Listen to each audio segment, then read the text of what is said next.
অন্নপূর্ণা যোজনায় নথিভুক্ত মহিলাদের জন্য বিরাট বড় খুশির খবর।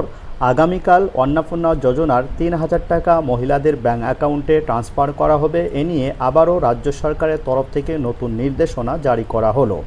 আগামীকাল কখন কাদের ব্যাংক অ্যাকাউন্টে টাকা ট্রান্সফার করা হবে, কিভাবে টাকা ট্রান্সফার করা হবে এবং অনলাইন কবে থেকে চালু হবে, চলুন আমরা বিস্তারিত জেনে নেব আজকের ভিডিওতে। ভিডিওটি প্রথম থেকে শেষ পর্যন্ত দেখতে থাকুন। আর আমাদের চ্যানেলটি সাবস্ক্রাইব না করে থাকলে চ্যানেলটিকে সাবস্ক্রাইব করে নিন। আর যারা সাবস্ক্রাইব করে রেখেছেন তাদেরকে জানাই অসংখ্য ধন্যবাদ। চলুন তাহলে ভিডিওটি শুরু করা যাক। আপনারা জানেন অন্নপূর্ণা যোজনা একটি চর্চিত প্রকল্প, যে প্রকল্প নিয়ে অনেক দিন আগে থেকেই বহু জল্পনা কল্পনা চলছিল। কারণ বর্তমান সরকার ক্ষমতায় আসার আগে অর্থাৎ ভোটের আগে বলেছিল লক্ষ্মীর ভাণ্ডারের বদলে চালু করা হবে অন্নপূর্ণা যোজনা বা অন্নপূর্ণা ভাণ্ডার, এবং ১লা জুন থেকেই দেওয়া হবে লক্ষ্মীর ভাণ্ডারের ১৫০০ টাকার পরিবর্তে ৩,০০০ টাকা। এরপর এই সরকার ক্ষমতায় আসার পর বলেন যারাই লক্ষ্মীর ভাণ্ডারের ১৫০০ টাকা করে পাচ্ছিলেন তাদেরকেই অন্নপূর্ণা ভাণ্ডারে ৩,০০০ টাকা করে দেওয়া হবে। এর জন্য সাধারণ মহিলাদেরকে কোনো কিছুই করতে হবে না, জাস্ট লক্ষ্মীর ভাণ্ডারের ডাটাগুলো অন্নপূর্ণা ভাণ্ডারে ট্রান্সফার করে ১লা জুন থেকেই ৩,০০০ টাকা করে দেওয়া হবে। ভারতীয় জনতা পার্টির সংকল্পপত্রে আমরা বলেছিলাম যে আমরা সরকার তৈরির পরে দ্রুততার সঙ্গে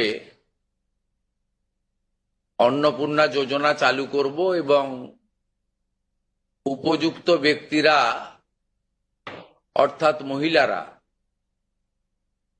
তারা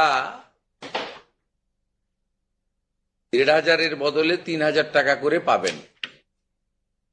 প্রথম ক্যাবিনেটে এটা মঞ্জুরি দেওয়া হয়েছে এবং আমাদের প্রাথমিক ধারণা ছিল যে লক্ষ্মীর ভাণ্ডারের প্রাপকদের তালিকাটা ভেরিফাইড, কিন্তু আমরা ভুরিয়ে ভুরিয়ে অভিযোগ পেয়েছি। কিন্তু লক্ষ্মীর ভাণ্ডার প্রকল্পে বিভিন্ন ভুয়ো উপভোক্তা খুঁজে পাওয়ায় সরকার একের পর এক সিদ্ধান্ত পরিবর্তন করতে থাকেন। প্রথমত যদিও বলেছিলেন যে ১লা জুনেই মহিলাদের ব্যাংক অ্যাকাউন্টে টাকা ট্রান্সফার করা হবে, কিন্তু সেটি পরিবর্তন করে বর্তমান ৩ জুন করা হয়েছে, অর্থাৎ আগামীকাল মহিলাদের ব্যাংক অ্যাকাউন্টে টাকা ট্রান্সফার করা হবে। এবং প্রথমত বলা হয়েছিল যে যারা নতুন আবেদন করবেন তো তাদেরকেই আবেদন করতে হবে, কিন্তু যারা পুরনো লক্ষ্মীর ভাণ্ডারের উপভোক্তা রয়েছেন তাদেরকে আবেদন করতে হবে না। কিন্তু বর্তমানে বলা হয়েছে যে প্রত্যেককেই আবেদন করতে হবে। তো ইতিমধ্যেই অফলাইন ফর্ম চালু হয়ে গেছে, কিন্তু অনলাইন ফর্ম এখনও চালু হয়নি। যদিও গতকাল মাননীয় মুখ্যমন্ত্রী শুভেন্দু অধিকারী জানিয়েছিলেন যে অনলাইন চালু হয়ে গেছে, কিন্তু অন্নপূর্ণা যোজনার যে ওয়েবসাইট রয়েছে সেখানে কোনো আপডেট আসেনি, অনলাইন অ্যাপ্লিকেশনের কোনো লিঙ্ক এখনও অ্যাভেলেবেল হয়নি। আমরা এর আগে অফলাইনে চালু রেখেছিলাম, আজ থেকে অনলাইনেও চালু হয়ে গেছে এবং আমাদের ২০ জন আধিকারিক প্রিন্সিপাল সেক্রেটারি লেভেলের অফিসার জেলায় জেলায় গিয়ে এই কাজ মনিটরিং করছে এবং আমরা আশা করছি বুধবার খুব বড় সংখ্যায় আমরা ট্রান্সফার করব এবং সেই দিন রাজ্যের বিভিন্ন ব্লকে, এসডি অফিসে, মিউনিসিপ্যালিটিতে এই কর্মসূচি সূচনাতে আমাদের ছোট একটা ইভেন্ট হবে এবং আমরা নবান্নর সভাগৃহ থেকে রাজ্য মন্ত্রিসভার সদস্যদের উপস্থিতিতে একটা মিডিয়া ইভেন্টও করব।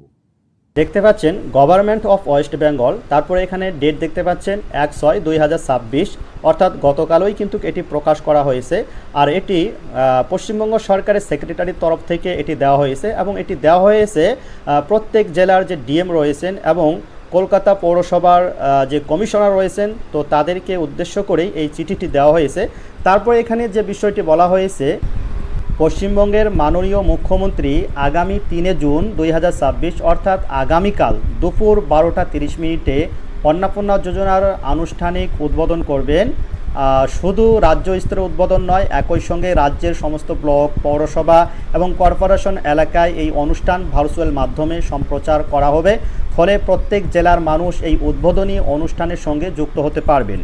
সরকারি নির্দেশিকায় আরও বলা হয়েছে যে সংশ্লিষ্ট এলাকার বিধায়কদের এই অনুষ্ঠানে আমন্ত্রণ জানাতে হবে। এছাড়া প্রতিটি ব্লক ও পৌরসভায় ভিডিও কনফারেন্সিংয়ের মাধ্যমে মুখ্যমন্ত্রীর অনুষ্ঠানের সঙ্গে সংযোগ স্থাপন করা হবে। আর আগামীকাল এই অনুষ্ঠান থেকেই প্রতিটি ব্লক ও পৌরসভার 100 জন করে নির্বাচিত উপভোক্তাকে স্যাংশন লেটার দেওয়া হবে এবং ডিবিটির মাধ্যমে তাদের ব্যাংক অ্যাকাউন্টে টাকা ট্রান্সফার করা হবে। তবে কালকেই প্রত্যেকের ব্যাংক অ্যাকাউন্টে টাকা নাও পৌঁছাতে পারে। যারা যারা আবেদন করেছেন, যাদের আবেদন অ্যাপ্রুভাল হয়েছে, ভেরিফিকেশন কমপ্লিট হয়েছে, তো তাদের ব্যাংক অ্যাকাউন্টেই টাকা ট্রান্সফার করবে। আজকের ভিডিও এই পর্যন্তই। আমাদের পরবর্তী আপডেট ভিডিও পাওয়ার জন্য আমাদের চ্যানেলটিকে সাবস্ক্রাইব করুন এবং আমাদের পাশে থাকুন। ধন্যবাদ।